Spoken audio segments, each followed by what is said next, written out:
greetings to you all, and for today's devotion let us read Psalm 11. Psalm 11 is a song of confidence, probably composed when David fled from Absalom. Now if that is so, verse 1 may contain the advice his friends were giving him. They were telling him to flee for safety as he had done when Saul was persecuting him to the crags of the wild goats rocks in 1 Samuel 24:2. But David knew that his protection was only with the Lord. The psalm opens and closes on a confident note, "In the Lord I take refuge," and closes, "The Lord is righteous." The opening words give the basic theme of the psalm, that is, confident trust in the Lord. In his crisis situation, friends were advising David, and they were suggesting that David should fly or escape like a bird to a mountain hideout. Now, there are many examples in the Bible of people fleeing to the mountains, and these mountains is also a symbolic of thing.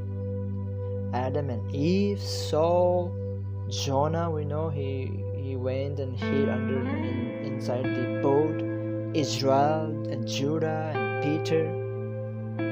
But how should the church respond to threatening circumstances? The Bible gives us two basic choices in those circumstances for the church. We can either flee to the hills like David was advised, or we can take refuge in God like David did. And of course, we do well to follow David's example in Psalm 11:1. "In the Lord I take refuge." How can you say to my soul, "Flee like a bird to your mountain"? Now, when tempted to flee the pleasure or the pressures of life, the scriptures call us to hide not into the mountains, but to hide ourselves in God, because God is our refuge. Only God can offer true refuge from life's dangers and misery of our sin. Taking refuge in God does not always mean immediate escape from pain and suffering. Today, many people are praying for this global pandemic, and still many Christians are praying, and the pandemic still going on. Now, this shows us, this situation is teaching us, Christians pray, but that does not mean that our pain and sufferings are taken immediately. But because God is enthroned on high, He is in control and untroubled by the apparent chaos on earth. The Lord is in His holy temple. The Lord is on His holy heavenly throne. He observes the sons of man. His eyes examine them. This does not mean that He is unconcerned with human affairs in this world. It just means that God is not panicking, He's not scared. Psalm 2:4 we read already. He's carrying out, God is carrying out His perfect plan. He remains unshaken and eternal in power, which provides us with confidence in the day of trouble. We come together and celebrate Him as King no matter what happens on earth. Psalm 11 is so encouraging to Christians today, isn't it? Think of the many times we view circumstances around us, whether those circumstances are personal or global, and we think, how can God let this happen? Where is God? Isn't it? So much wickedness goes on all around us, and it seems as though God is nowhere to be found. And we know today many people, I think even Christians, are questioning, where is God? How can loving God allow this pandemic to happen?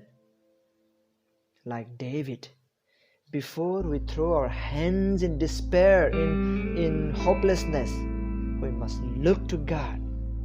Habakkuk 2 verse 20 tells us, "But the Lord is in his holy temple. Let all the earth keep silence before him." Do we really believe that the wicked are being totally unstrained by the Lord? Do we really think that God is giving the wicked free rein and that there is no hope for the godly?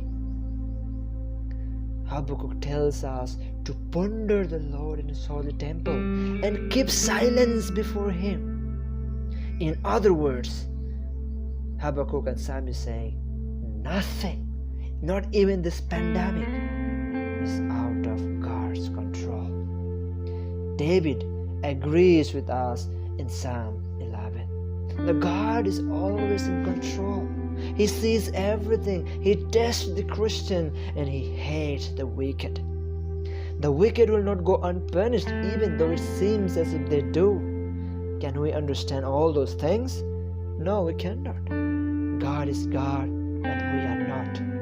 What comfort to all of God's saints to know that God is always in control.